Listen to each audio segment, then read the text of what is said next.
which means it'll be available on Knowledge Stream later on. Welcome again. This whole series is on vocations, put together by Dr. Richard Gallardi. Rick, we appreciate it once again. He's so far ahead, he's got him for next fall. Wonderful series. Carol, you just got Sister Carol Keehan, right? Some people might recognize her name from the healthcare debate and so on. So he's got another great series lined up. I also need to thank Rick for his usual 3 minutes in helping me to prepare this talk. I appreciate it. It will be done without any attribution, but with great gratitude. Thank you. I'm talking about the priestly vocation, and I'm really following a sort of a 4-model step here. I'm going to look at the cultic model of the church that we might remember from the past. I need to get my own bias out as I look at those 4 models. I lived under that cultic model, and I chafed under it every day. That was a difficult situation, but I knew that model of the priesthood. And then there's the next one is what we're calling the servant leader model that is dear to my heart in many ways. And then the next model I'm calling a spiritual father model, or a new cultic model. And I spent a lot of energy trying to understand it and appreciate what is good about it. I'm also critical of it in some ways.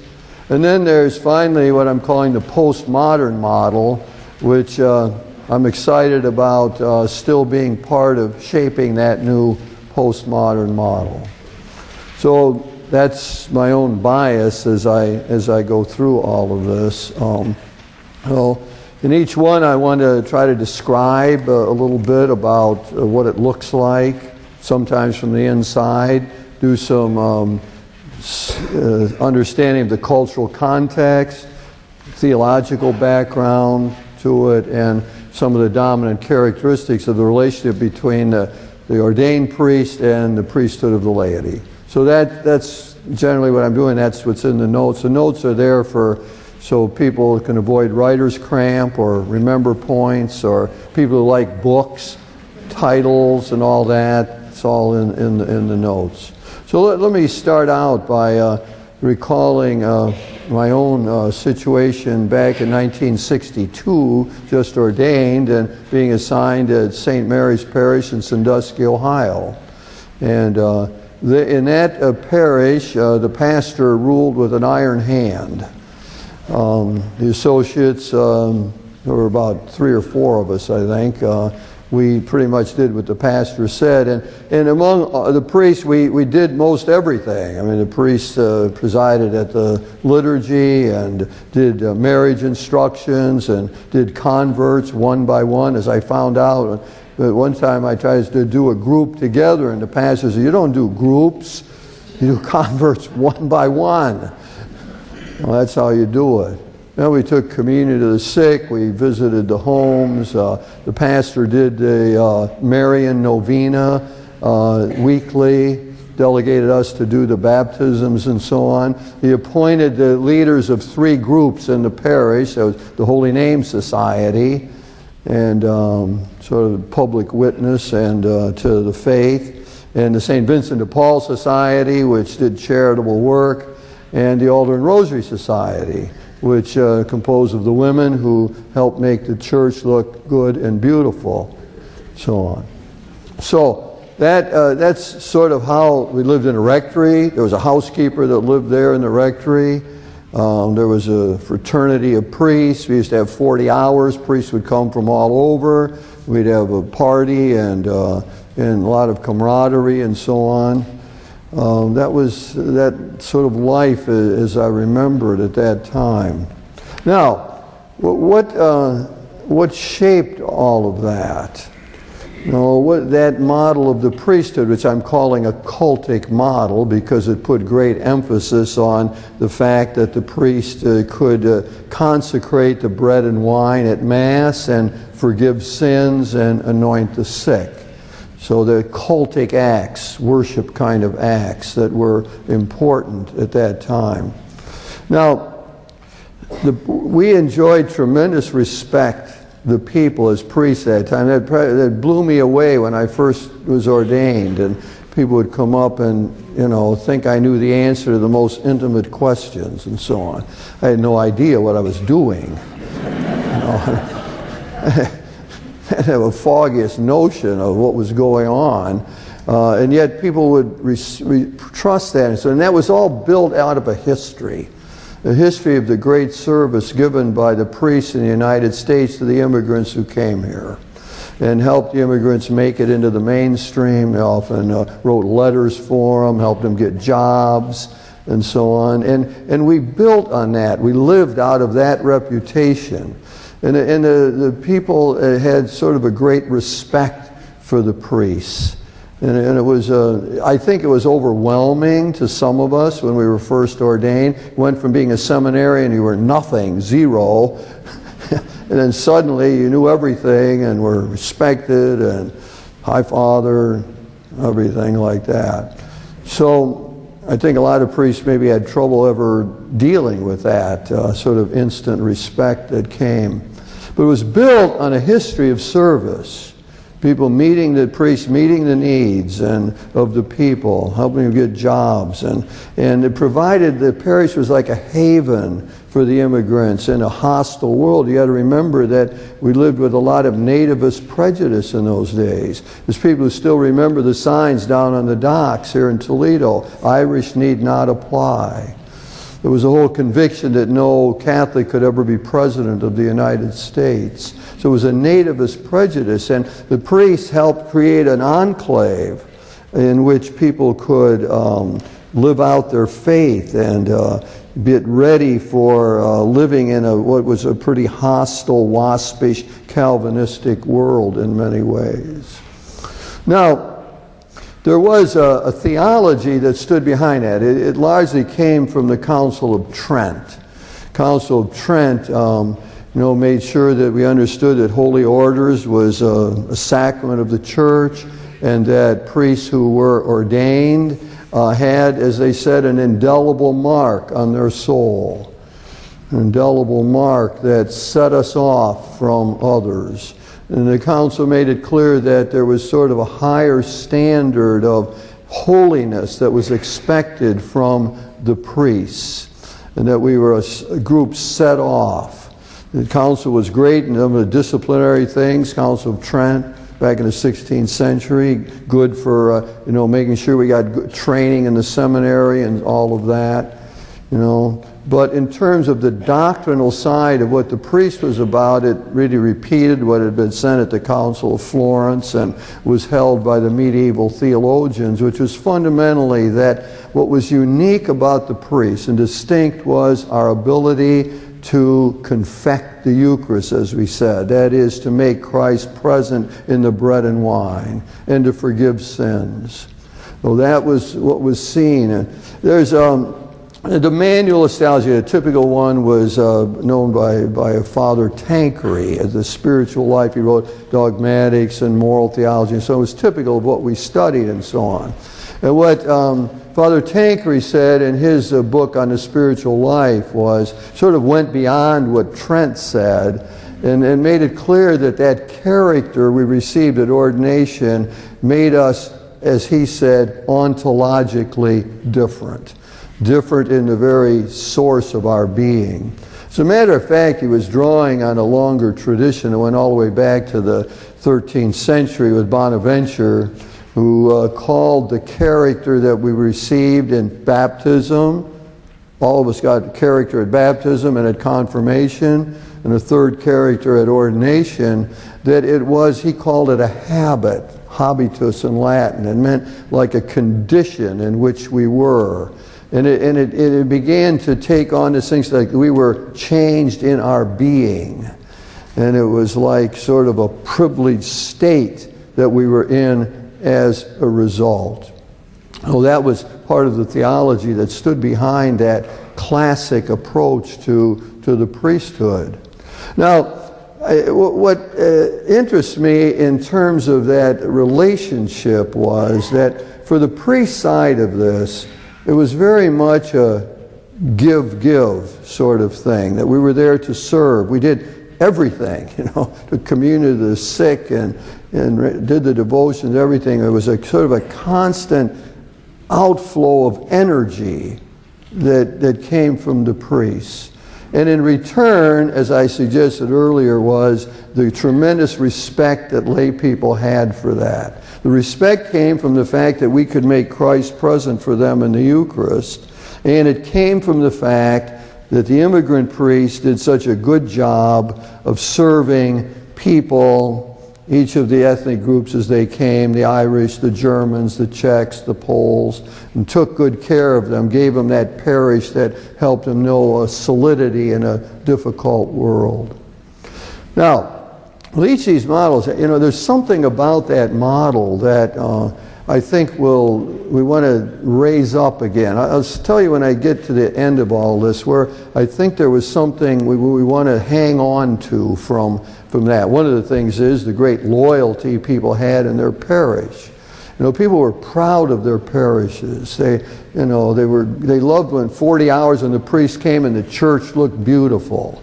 And they served as wonderful meals to the priests and so on. They were proud of their parishes, and they were loyal not only to the priests that served there, but to the parish as a whole. So in that classical cultic model, there's elements that I think that we want to retrieve. I'm going to come back to it later on. Now, a jump forward to 1980s at a suburban parish. It's like I moved into a different world. Here now, instead of the priest doing everything, this priest has got over 50 committees and groups doing things. He can't even name them all. He doesn't even remember them all. They had a liturgy committee and a parish council and a finance council and a social justice group and so on. And a whole RCIA program that he taught in now and then, but that was sort of other people were running it. That old religious education program that was running. So it just, now he looks totally different from my pastor in Sandusky, St. Mary's. One of the priests that served in that said he felt like a CEO with a rubber stamp. That is, that all kind of things were going on, and most of those people met regularly. He couldn't get to all the meetings, with the important ones, and he was sort of part of a core staff, and then that moved out to another circle. We had in Toledo what we called the Alliance. I was just talking with Monsignor Dunn last night about that, the Alliance, which tried to work out how this ministry in the new church would look. And as a result of the Second Vatican Council. So it was a whole new ball game in a sense. It's interesting that some of the priests ordained earlier were able to adapt to that model. Some of them thought that it's because they got together and talked with one another and they were in this alliance and so on, that they were able to help one another. It was adventuresome. It was exciting. I mean, how do you do RCIA, and how do you do help with the marriage preparation, and how do you interact with your committees and so on? It was a great ferment and excitement and an adventuresome spirit. I can still remember when we first started the liturgical changes and presiding at Mass, and this is a beautiful, wonderful thing. Look what's happening. It was just a exciting time to be alive. And there's priests here in the group here today that remember that hold it fondly, and so on. So what we've come to call that model a servant leader model, so that the priest became more a minister to the ministers. Priests did less hands-on ministry. I mean, in the classic model, when a priest had a convert and met with them one-on-one for many weeks, they got to know him really well. They knew him a lot better than the priest who stopped into the RCIA program and maybe taught a couple sessions of it and watched what was going on. So there was less hands-on ministry and far more overseeing of all this activity that was going on. Now, culturally, what had happened? Well, what had happened is that Catholic people, largely as a result of World War II, you can make the case that World War II is the most significant event on the development of Catholicism in the United States. Because what happened in World War II is that Catholic soldiers went to battle or, in the service and served with people, Protestants, and people of other religions, and had firsthand, they're out of the ghetto now. And not only that, and women went to work in factories, and the same thing happened. They met other people, they saw a larger world, and so on. And then the GI Bill. It's hard to overestimate the importance of that. The GI Bill allowed so many Catholics after the war to go to college, to get a degree, to get a better job. Thus they moved out of the Catholic ghettos and enclaves, moved into the suburbs, and there founded new parishes. So we saw this tremendous shift. Now priests are dealing with an educated populace. They don't have to write letters for people. Now they can't just dictate to people. Now people want a greater say in how their parishes are run. Now the people want the finances to be transparent. They want to know what's going on. And so the priest sort of automatically, I don't know if it's automatically, but assumes another kind of role. It's an empowering role. It's a role in which we try to help other people to do their ministries well and maybe help them get educated, give them some reading to do to help them understand what's going on. So the cultural shift was extremely important. It made, of course, the Second Vatican Council fits into this, and the timing of that is wonderful, and the shift that goes on is important. That whole shift into the mainstream, of course, was signaled by the election of John Kennedy. The Catholics voted for John Kennedy 78%. Catholics voted for John Kennedy 78%. I want to play off of that later on. But and it was a proud moment for Catholics. So we showed the nativist culture that one of us could make it. It was signaled our move into the cultural, political, social mainstream of American life. People made it. So people became more confident, more questioning, more demanding of their priests to preach better homilies, to be more educated, and so on. Now, what stands behind this is the Second Vatican Council. As part of this major shift that went on here. Second Vatican Council did not produce a full theology of the priesthood by any stretch of the imagination. It did have this notion that the priest was like a representative of Christ in the world.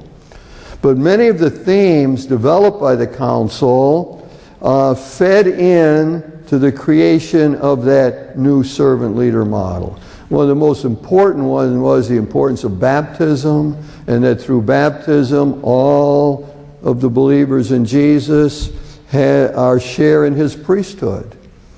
Everyone's part of the priesthood of Christ. Not just that ordained person. And all are called to holiness, equally called to holiness. There's not a particular holiness for the priest, but all are called to holiness.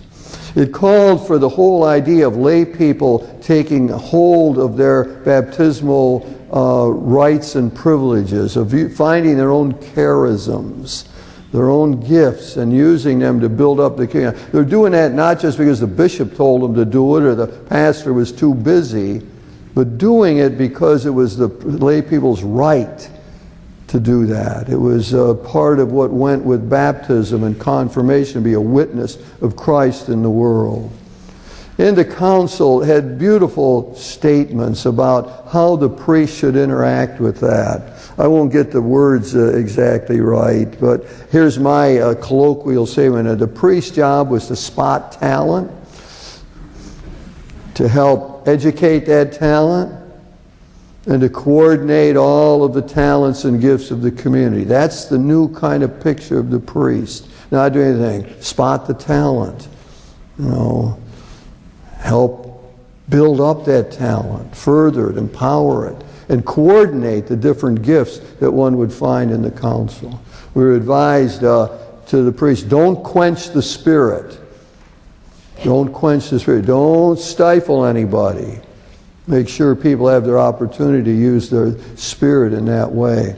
So the Second Vatican Council, by opening up ecumenical dialogue and telling us good things about other religions, changed our practice. I still remember in Sandusky, Ohio, at St. Mary's, and the first time the Lutheran pastor in the hospital shook hands with me, went over and shook hands. It sent a ripple through Sandusky. It was a buzz. Bunny Stellhorn shook hands with Father Basic. I didn't make that name up. He was a wonderful man. He started inviting the priest to come to his own house and discuss. We discussed the readings. I remember sitting around in a group, and Protestant ministers and priests, and we're talking about homilies, sermons. How long you prepare your sermon? 1 hour for every minute I talk, said the Methodists. 14 hours, man. We got to the first priest, he said, about 15 minutes. Still remember it. Still remember that sitting around in that circle. No one began to think, maybe they know something we don't know. Maybe there's something here that we want to learn. So, Second Vatican Council. Now, what stands behind this is no surprise to anybody. His likeness is back there holding a book. One of the great influences on all of that was Karl Rahner. German Jesuit, died in 1984, so on. Influential on the council, not as influential as Yves Congar, right, Rick? But still very influential. That was part of his 3 minutes. Congar is more important than Rahner. But anyway, Karl Rahner. So Rahner now has a different understanding of how we think of the priest. He says we shouldn't define the priest by what they uniquely can do, that is, make the bread and wine into Christ's body and blood. Don't define him that way. What the priest is the leader of the community. He's the overseer of the faith community. His job, he preaches the Word. He preaches the Word. He delivers the Christian message. And his preaching is very important. And he oversees the whole social justice effort of the community. As Rahner said, that promoting the rights of the poor is just as important as presiding at the Eucharist. So Rahner begins to sketch out this other way of it. So the priest's identity is in terms of his relationships with the community. And Rahner wants to reinterpret the character in that way. This character doesn't think just like this habitus that Bonaventure talked about, this ontological difference, but it's a relational reality. The character is like a specification of our baptismal character, the priest. The priestly character is a specification of baptism. It doesn't destroy it or erase it, it directs it. And so that our meaning is in terms of the larger community. And he wasn't big on talking about us priests as other Christs. He thought that was overblown. But he was okay with talking about us as sort of acting in the person of Christ, who's the head and shepherd of the church. He said, then we act in the person of Christ, not because we got a special ontological mark on our soul, but because our ordination puts us into relationship with the larger community. in that larger community then. And then, since that's our job, then we believe there's a charism, a gift that goes with that. That we receive the Spirit that would guide us, help us, give us strength if we cooperated with it to do that overseeing job well, to be the leader of the community. So Ronner says, don't get hung up on celibacy. He said that interesting phrase in there. He says that, celibacy isn't what the priesthood's all about. He says you shouldn't make celibacy like sitting on a powder keg, putting all of your energy into hoping it doesn't explode soon. We shouldn't think of ourselves that way. And he warned us, he says, don't be an ecclesiological introvert. Don't just be centered in on the church. And don't think lay people got to be as concerned as we are with the internal workings of the church. They got their own thing to do. Their own way of sanctifying the world and, bringing Christ to the marketplace, etc. They got their job to do. But don't think they got to be as concerned about the church as we. Don't be an ecclesiological introvert. Get one's mind outside of that narrow world. See a bigger picture. So Ronner's got all kind of good advice, it seems to me. He talks about us needing to be critics at times. We shouldn't just be company people. He wants us to be troublesome subjects. Troublesome subjects, so that we're willing to speak out and to enunciate gospel values, even maybe if it seems not to accord completely with what the magisterium is saying. And he reminds us, on the other hand, that we're no longer our own private person. He says, strictly speaking, a priest cannot have a private life. Priest becomes a public person, can't have a private life.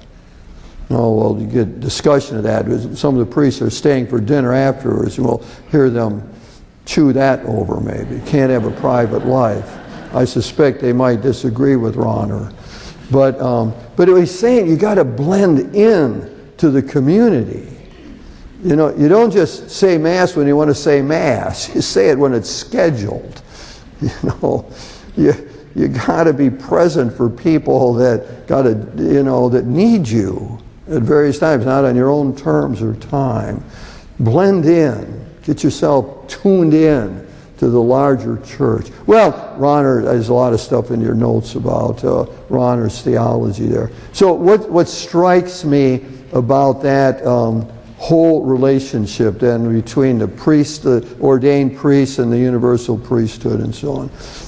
One is that the priest gains respect to the degree that he enters into in that relationship with his people and is competent and does it well. That's how the priest, now not automatic respect because people helped the Irish get jobs in Toledo. No, it now is a different, did he give me something to chew on in the homily for the week? Is he there when my mother was in the hospital? It becomes that kind of relationship. The respect is grown out of the relationship and actual service. And I think for many priests, this servant leader role was a mixed thing. I think a lot of priests miss some of the hands-on, especially priests or pastors of big parishes and so on, miss the hands-on relationship with people. I think there was a sacrifice that went with that. But anyway, one of the things that happened, of course, is priests developed warmer relationships with their colleagues and parishioners. And very often those relationships were with women. And that meant that a greater number of priests were going to fall in love. And that meant that any number of priests left the priesthood. And it meant that others stayed at great price and inner anguish, difficulty dealing with the celibacy thing. So that is part of that mix of the servant leadership thing, that that needs to be looked at, and it's part of what went on during that period.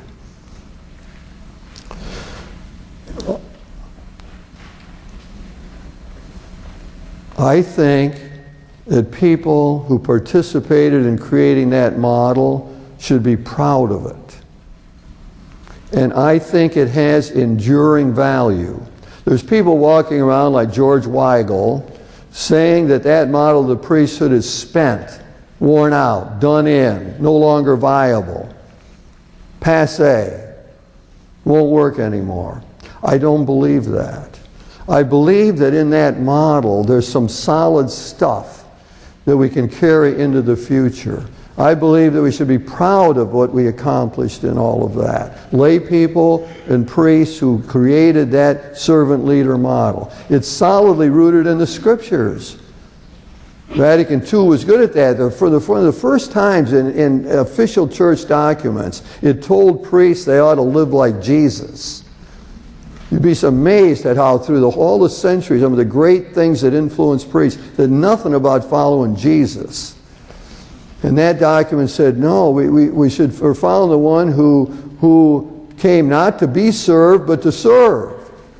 Thus the servant leadership model. It's rooted in what Christ was all about. It's rooted in a strong tradition. It's rooted in, I could tell you, go back to Cyprian in 250 in Carthage.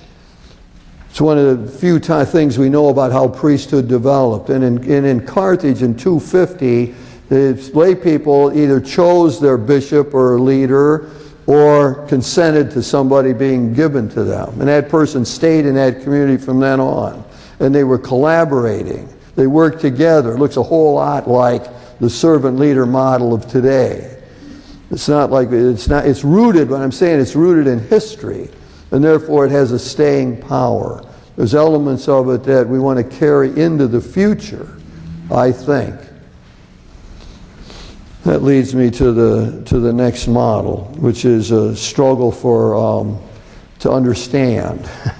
I do try a lot to listen to the younger priests. I made an effort to get some of them to come tonight. I don't know if it was successful or not. Talked to them personally. Said I just don't want to sit around and talk to all my friends afterwards. Talk to others who... But anyway, what does this look like? My sense of the next model, I'm calling it, I'm between two titles. The spiritual father model and a new cultic model.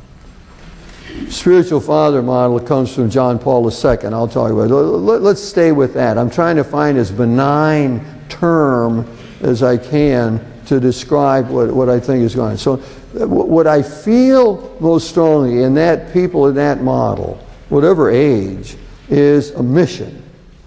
A strong mission to straighten out the church. That things have gone awry. Things have gotten out of hand. Things have not worked properly. And therefore, we have a mission to be spiritual fathers to straighten out what has gone wrong. Now, what has gone wrong? No. Well, we've given in too much to cultural relativism.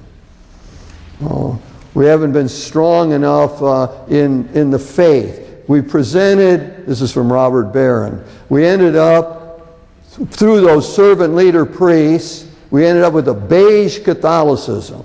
It's got no bite, no color. No, what we want is an in-your-face Catholicism. We want a Catholicism that is centered on a clear Catholic identity, that holds orthodox views, that is ready to speak out against gay marriage and abortion and premarital sex. There's a mission feeling to it, that things have gone badly. And we got to look at those servant leader priests. They didn't produce more priests. That's why we don't have enough of them. They didn't do their job that way. So there is a strong reaction, it seems to me, that colors the feeling of the spiritual father priesthood, those who espouse that kind of ideal. Now again, cultural analysis, what has happened? Well, you'll notice I quote Robert Putnam a lot in my notes, a great book. It's a really landmark book, American Grace. It's like that thick. And it's telling us what's happened to religion in the United States over these last time. And their theory goes something like this. The 60s were such a shock. They call it the long 60s because it goes into the middle of the 70s. You know, and just to think of, you know, assassination of President Kennedy, Watergate, Kent State, Vietnam protests, 1968 Democratic Convention, protests there, you know, people in the streets, marches, burning the American flag, you know. Between 1965 and 1973, the number of people who approved of premarital sex doubled in that time, from something like 24% to something like 47%, somewhere around those numbers. We had a whole culture that looks and feels like it's unraveling, that moral moorings have been lost. There's no moral compass anymore. And it's a world in which there's all this fragmentation, in which the divorce rate rises, in which eternal verities are overturned, in which institutions don't seem to be functioning right. And so you take that volatile mix, and there's going to be some people, in fact, that's what Putnam thinks, is that the 60s produced, a seismic shift of the 60s produced an aftershock. An aftershock that would move people in their terms, in a more conservative direction. Got to hang on, you know, we had to keep what we had and so on. So that analysis of Putnam is, you know, I think says something about what was going on here with the priests. Now, theologically, or in terms of official church teaching, this is just remarkable. There's a survey, Dean Hoagie did a book on looking at priests ordained in the early 80s and late 90s. I contributed a chapter to the book. And so I got familiar with the data and so on. In the early 1980s, when priests are asked, ordained in that period of time, who were the influences on you? First, Karl Rahner. Second, Thomas Merton. And third, Henry Nouwen. Sort of clustered. And so on. You move to the late 90s. Late 90s. Ask the priests the same question. It's only one person. Nobody's close. John Paul II. Not close. There's nobody's in the ball game like that. No. Now this is telling. This is so important. You cannot think of John Paul II, charismatic character. He became not only the focal point of unity, as all popes are supposed to be, but he became the resident expert on every possible question. Didn't matter. Philosophical questions, reason and faith, scripture interpretation, end-of-life issues. He became the absolute resident expert. All you do is quote John Paul II, and that sort of settled it. And in his own style, his style was charismatic, but when he wrote, he didn't reference other people. Well, these people say that, and so on, no. It was definite, clear-cut, no big argumentation. Here's the conclusions. And it was often self-referential, as I said in my previous encyclical. Now this. So he becomes this tremendous influence on him. And how did he appear? He appeared as this spiritual father. He was a man's man. He was a skier. He was a dramatist. He was smart. He could talk many languages and so on. And when you look at his writings on the priesthood, He never denies anything that's in the Second Vatican Council. But all of the dichotomies, the dialectical things, he emphasizes one side and thus produces a new model. A new cultic model, a new spiritual father model. So, when you take the question, there's a universal priesthood. The Second Vatican Council affirmed that, charism, the laity, and so on. And the Pope, never denies that, but his emphasis is on it's different in kind. It's a different kind of character that the priest has. So instead, the servant leaders tended to see how we're together with the laity, how we share a priesthood. His sense is there's a sharper distinction than that. And he talks about the particular job of the priest.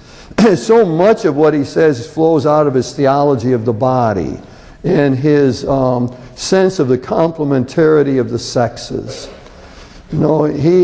I talk to the seminarians, and I know they get this kind of language that he thought it was metaphysically impossible for a woman to be a priest. He said that and said that you got to hold this, and I don't want discussion about it. No, but what was behind that? It was the idea that Christ, in relationship to the church, is the male bridegroom, and the church is the Marian recipient of that. The church is the bride of Christ. And that Christ, therefore, is playing out the male role. The male is to produce children, either biologically or spiritually. Priest shall produce as spiritual children. And only males could do that role. Only males could be priests. He was very big on maintaining mandatory celibacy and talked about that as a great treasure and important for us to hang on to, and so on. So, John Paul II, so influential on the priest. There's an implication, of course, in that, which I know some draw out of it, and that is how we talk about the relationship to the priest and laity is, if I'm your spiritual father, then you're my spiritual children. Now, sometimes that's said explicitly, sometimes it's not.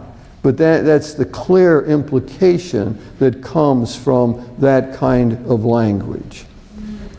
Now, the theologian who stands behind it, John Paul II was not a theologian himself. He was brilliant, charismatic, well-read, all those things. Remember Ronner saying one time, I just hope the next pope isn't quite so smart.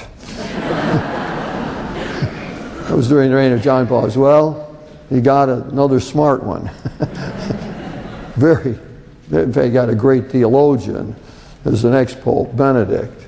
One of the best theologian ever as a pope, right, Rick? Well, that was part of 3 minutes. I'm just repeating that.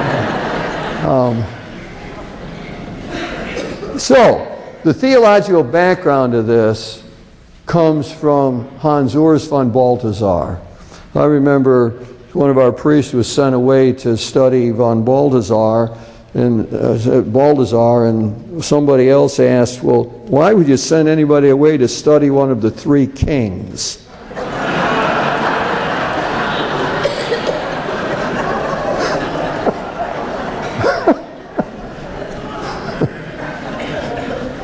Hans Urs von Balthasar is like a real person. He was a theologian. He was a good friend of Ronner.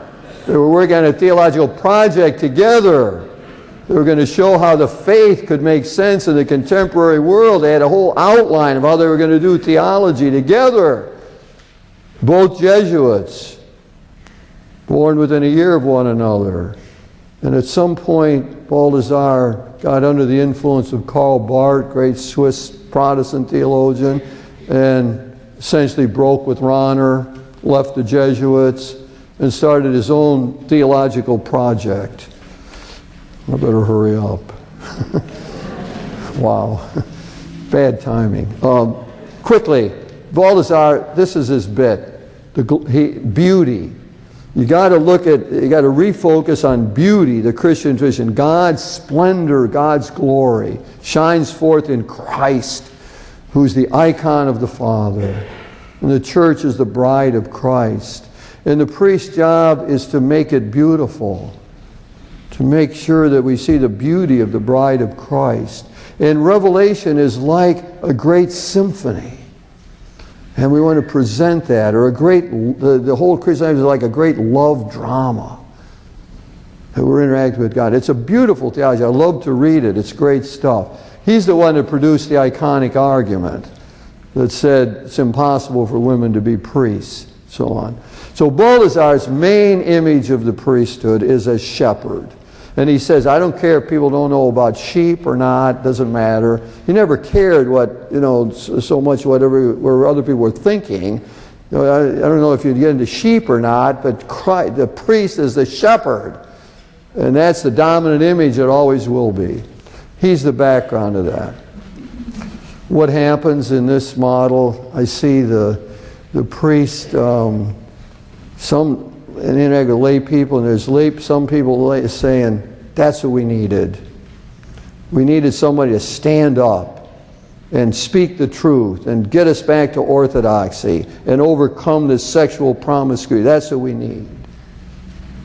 And we have the priests in that model with a mission, a sense that we've got to straighten this world out, and especially we got to straighten our church out. Postmodern model. No. Postmodern model. We're in a new world. The world's changed.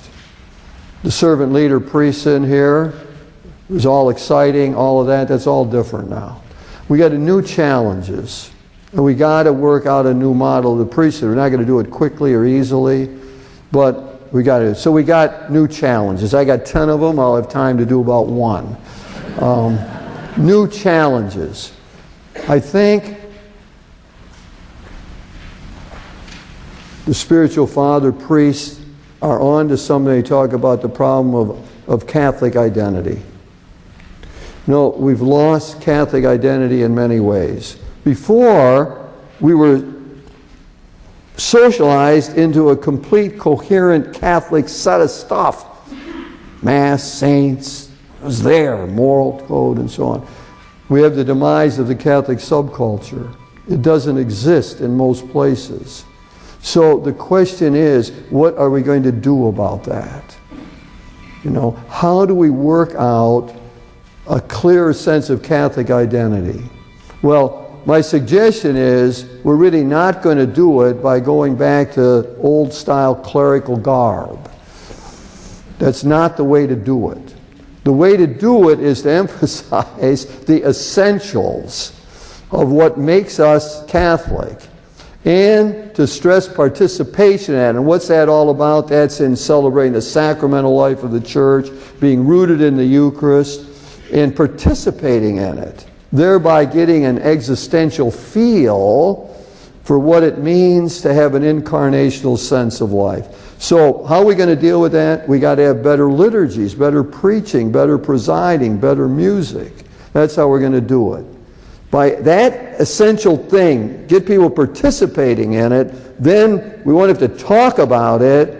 That's our way of handing on this essential sense of what it means to be Catholic. The other way is through social justice, to reaching out to those in need. In a Catholic sense, Catholic social teaching. How are we going to do it? By doing it. Go to Honduras for a week and take care of the poor there. Go down to Cherry Street Mission and meet poor people and talk to them and learn from them. It's participation in that will give us what I call an existential feel for this Catholic identity. These are going to be just snapshots, obviously. Secondly, is the fact, as the Pew study has made us aware, we're losing Catholics big time. What is it? What, about 1 out of every 4 Catholic have left the church of adult age. We're hemorrhaging, as we say, a lot of it. Now there's a nuance to that. James Davidson's written an article saying, well, wait, a lot of those people who left, they're still Catholic in their bones, they're part of our family and so on. And other religious groups are losing also. So there's a nuance to it, but there's a whole lot of people leaving. What do we do about it? Priests are going to have to figure out how to handle that problem. The only reason, got to figure out how to handle that problem. And what do we do about it? A lot of people who are leaving say because they weren't spiritually nourished, didn't find the spirituality in the church. Pew study. That's what they say. So what is the priest going to be? Priest has to be more of a spiritual guide. We got to learn to be our spiritual guru, to be able to know our tradition and to tap it. The great mystics, like the great saints we see up here, like Catherine of Siena, and Thomas Aquinas, Teresa of Avila, the people like that. There's a great spiritual tradition, and it's a shame if priests don't know that. It would be good if we knew that tradition and could tap it and to make it available. So we have to respond to the spiritual needs of people. On the other hand, as my mentor Karl Rahner said, that in the postmodern world, with all of its flux and flow, we're going to lose numbers. It's not possible not to lose numbers.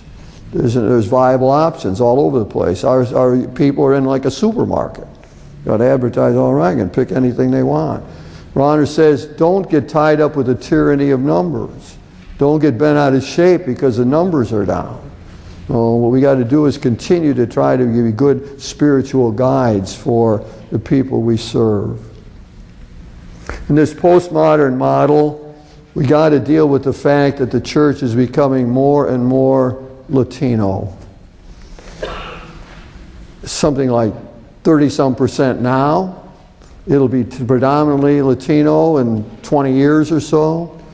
Right now, Putnam claims, and not everyone agrees, but Putnam claims that right now, for Catholics under 30, under 35, the Latinos are 58% of the population. Anyway, whatever. We need priests to serve them. That's why I go back to my classic model. What about all those priests who served the ethnic groups in the past? We could use priests who were, who spoke Spanish, or better, are Latino themselves. We need priests who know those various Latino cultures, who can live with the people. Sure, these are the people who are out of the mainstream yet, very often, economically. Just like the priests brought them back in the past. Can you imagine? Wouldn't that be great? Let's ordain a bunch of priests like that, who could minister to that community. We're going to be a Latino church. An example of how one might try to go about all of that. Another thing the trend that's happening is we have a new tribalism going. That is that people flock to be with like of kin. People move into places where they know people think like they do. And then people all read the same magazines and the same newspapers, watch the same news, and on the same blogs that move to extremes. It's a new tribalism. Václav Havel's phrase. That's what's happening in the world. And it happens within our own Catholic world. I said I was going to do some of the Kennedy thing.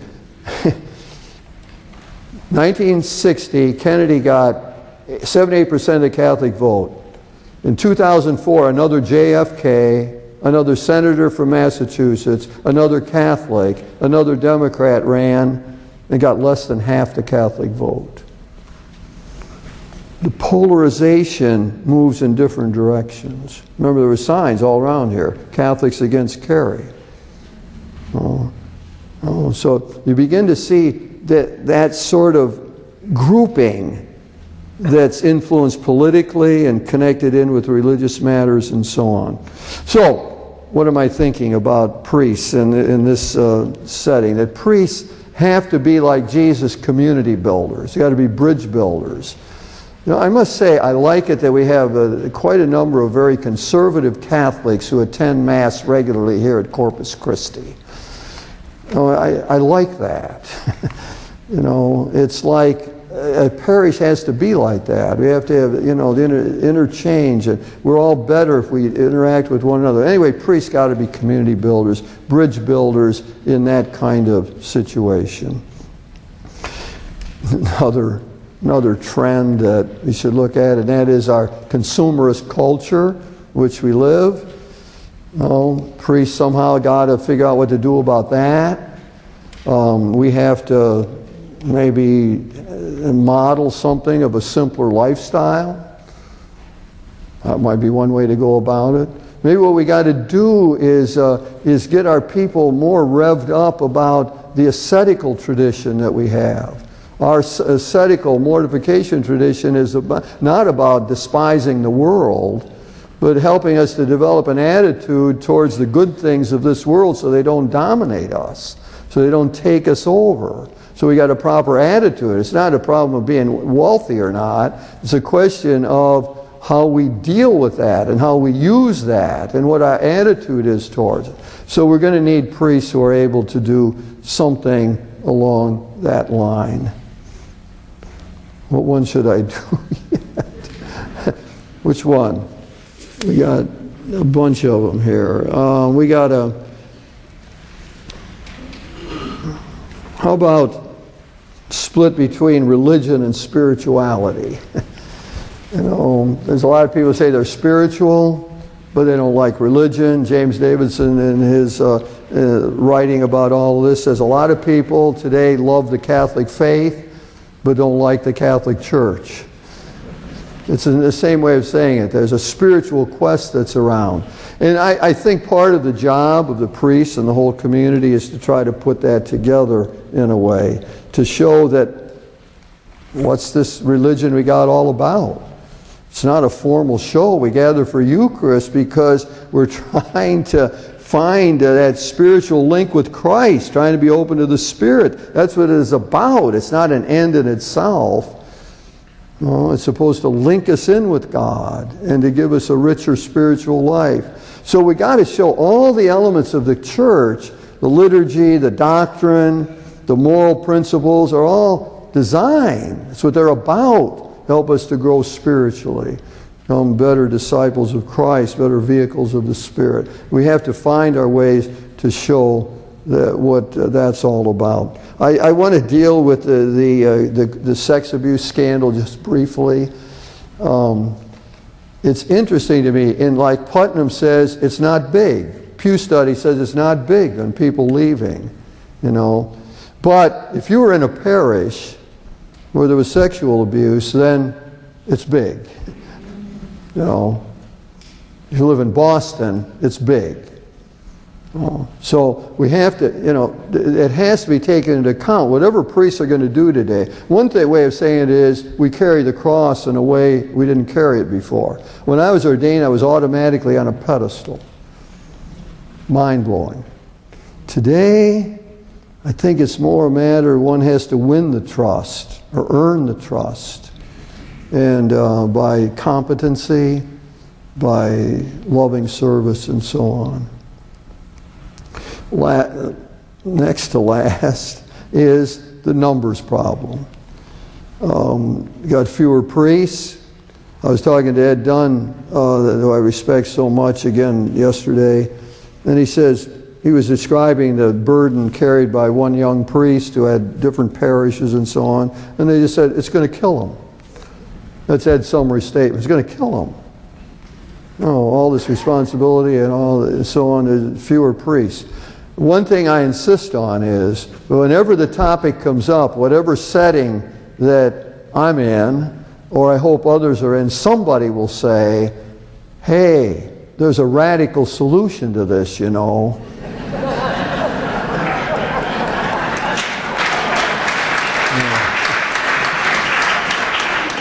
There's a possibility of expanding the pool of candidates, you know. Somebody should say it every time. On the other hand, I think that we got to figure out how to keep that young priest alive. One of my theories is that what he needs is a pastoral administrator like Pam Meserol.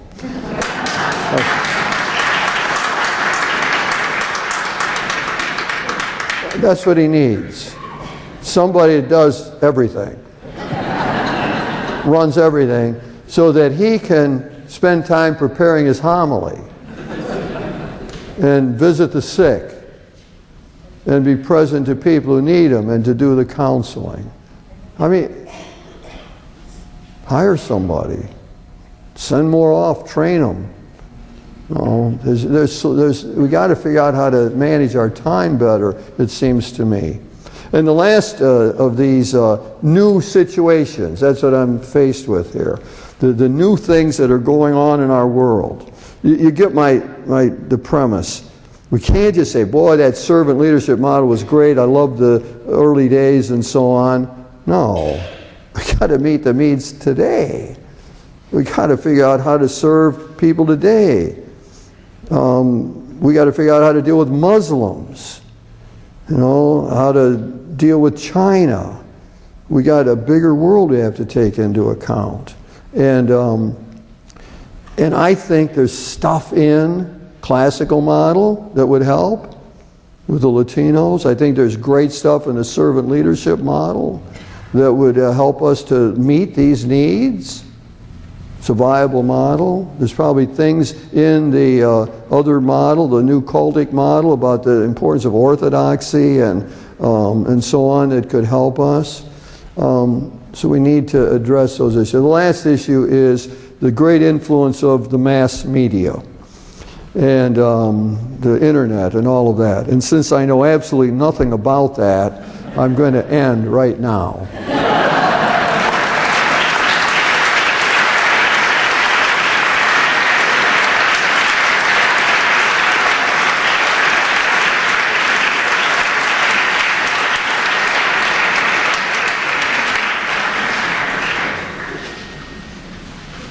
As is our tradition, we're going to go, wants to go, and if any people want to stay, we have a chance for discussion and questions. 2 minutes stand-up break.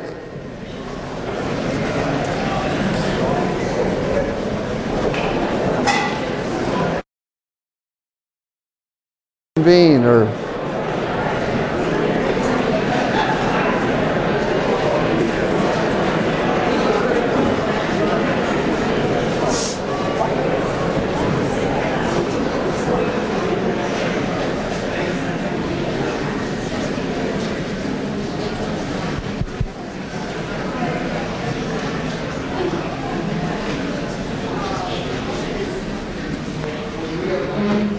Yes, we do.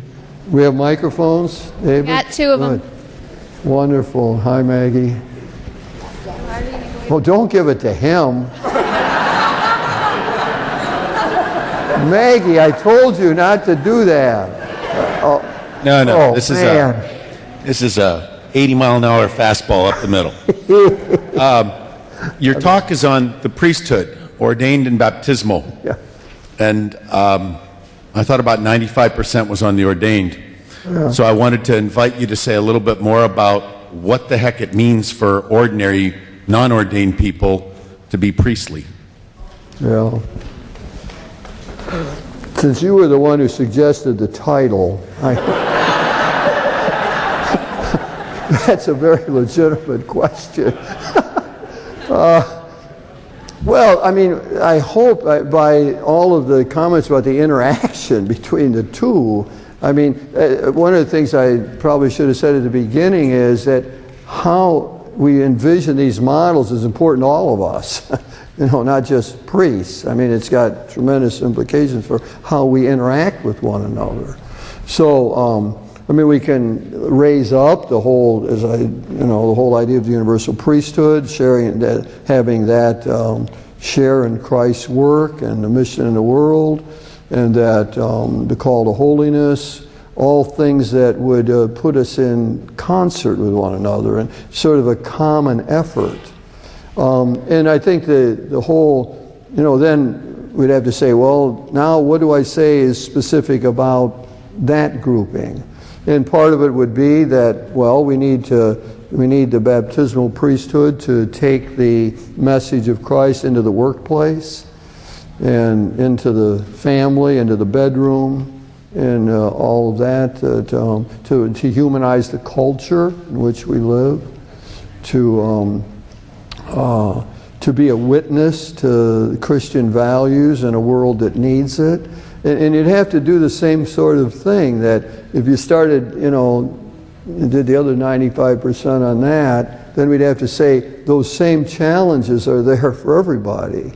So now, what would the baptismal priesthood do about the big sort, about that tribalism that we're dealing with? So we might see lay people saying, yeah, I got to attend more to my friends of other religions. Or instead of just watching Fox News every night, I'll watch something else. Or I'll talk to my friend at work who is on a different side of the question. Or I might even engage somebody who's in a pro-choice camp about my pro-life outlook and so on. So we could take all those same 10 challenges that we got today and then look and see how the lay people can participate in that. What is their distinctive contribution to meeting? Because we've got to meet those challenges. Just like the classic priests met the challenge of the immigrants and the nativist prejudice, consumerism is a problem for all of us. So maybe what lay people would do is make sure their whole family got into a common Lenten practice of abstaining and fasting and giving the money to the poor. So now here we would have a practice that lay people could do that would be challenging the consumerism that we find in our culture. One of the things that I missed in all of this was the whole Muslim world thing, which I think is so important. That Christians and Muslims make up over half the world. We're in a post-colonial world. And we're seeing it now in North Africa. It's all the result of colonialism. We carved it all up. Now we got a problem in dealing with it. So I'm thinking, like on our campus here, we're going to have the Christian-Jewish-Muslim dialogue. That people could be part of. We have students who can get to know Muslim students. Those relations will be so important for the future when those Muslims go back to their own country. How are we going to ever fight terrorism? We aren't going to figure out. We aren't going to do it. It's the Muslim community that's going to do it. They got to figure out how to handle terrorism. But if we have friends that we've made, Muslims, then our lay people could do it. So you take all 10 of the things and could see you'd have to, what's the distinctive contribution? I was thinking the same thing about vowed religious and how vowed religious are so important in this, in how we would, meet these problems. Because the vowed religious in the past were the ones who got great credit for that high mass attendance we had. They're the ones who figured out a compelling story that got Catholics to go to Mass regularly. High percentage. And they're the ones that became renewed after Vatican II and led the way in so many ways of understanding what the council was all about, and therefore made their contribution out of that. So you do the same thing. If we're looking at these 10 problems, you say, well, where are the vowed religious? And how are they going to deal with consumerism? Or maybe with the Latino community, those that speak Spanish. I know it could be utilized that way. So you could take all the segments of the church and work out of that current model, the postmodern model. What's great, I love the word postmodern because it doesn't mean anything. Because what postmodern says is it's post-patriarchal, but how the heck do men and women relate now? It's post-colonial, but what do you do about Libya? It's post-industrial, but what do we do about the information society? It's post-Cold War, but what do we do about China? It's that world. It's the beauty. One of the things I didn't say was that the great thing about thinking about a postmodern priesthood is we can create it. You know, this is great. You know, by Edward Skilbeck told me years ago, way back in the 60s, I was asking him, well, what about priestly identity? What does it mean to be a priest? He said, forget it. Don't worry about it. Just go visit the sick. Just go visit the sick and take care of people and do your job. And sooner or later, people will know what you were doing. We'll develop a model to pull it together, like, oh, servant leader. That's what we were doing all those years. So the same thing's going to happen now as we try to meet those challenges. Yeah, who's got a microphone on this side? Nobody's got a microphone. We get a microphone. Hi, Father. Hello there. How are you? I was good till now, Dusty. You knew I was going to be here. I don't think I speak alone when I say that here in this community and in the diocese, most of us parishioners, our hearts ache for our priests and the heavy lifting they have to do because of the shortages that exist today.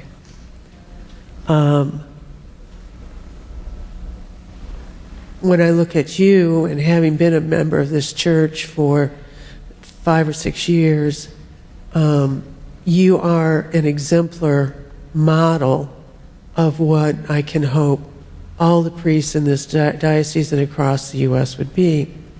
You talk about tribalism, and I agree that when I look among my friends or acquaintances or colleagues, there is a great deal of groupthink that goes on.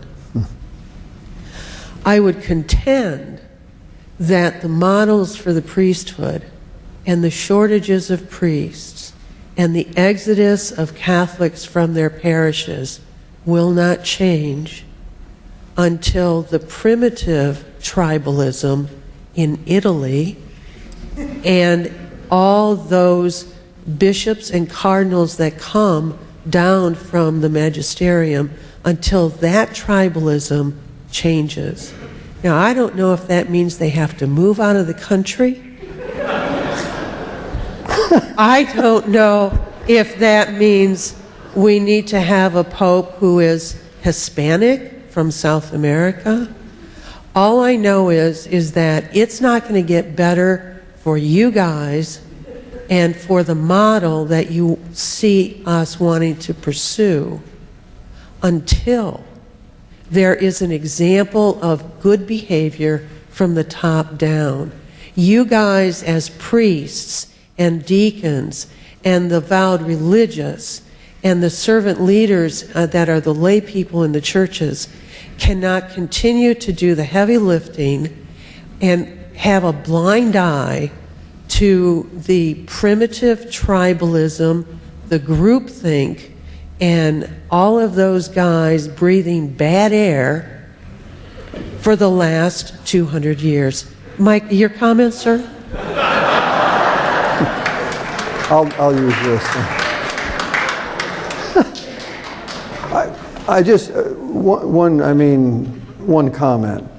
There's no doubt that at the macro level, you know, you can look at that and see good things and bad. You can see, you know, Pope Benedict writes a neat encyclical on charity, and it makes a lot of sense and helps us. And you're also going to see dysfunction. You're going to see it at every institution, every level. But what I think is real for us, and by this whole talk about the priesthood and so on, is it's right, as you suggested at the beginning, it's right in the local community that this is all real to us.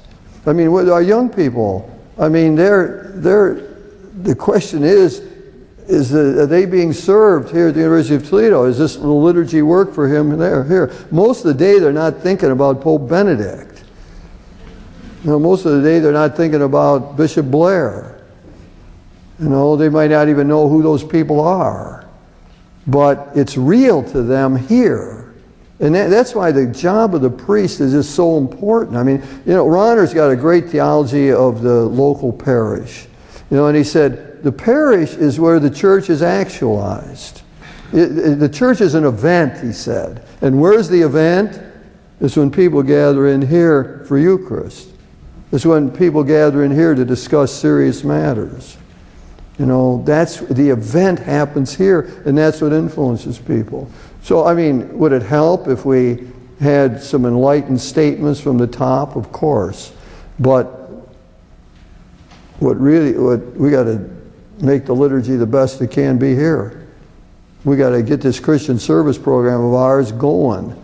So more and more people are doing that, and thereby being socialized into what the essential thing of Christianity is all about. So, I mean, your point is well taken. My counterpoint is that it's here, and let's do the best job we can. You got to make the radical statement. I said, I don't ever want to talk about the priest without saying out loud so everyone can hear it, increase the pool of candidates. After I said that, we still got to figure out how the fourth Sunday of Lent's going to work here well, and how we're all going to think about the blind man. David, is this side boycotting questions? Actually, I have a question, Father. Well, since you hold the microphone, David, you're on.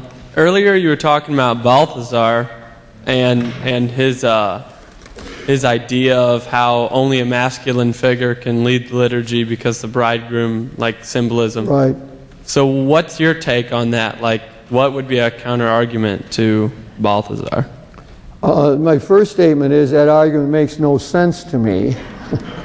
I try to present it as faithfully as I could. And Balthazar makes it much better than John Paul II does.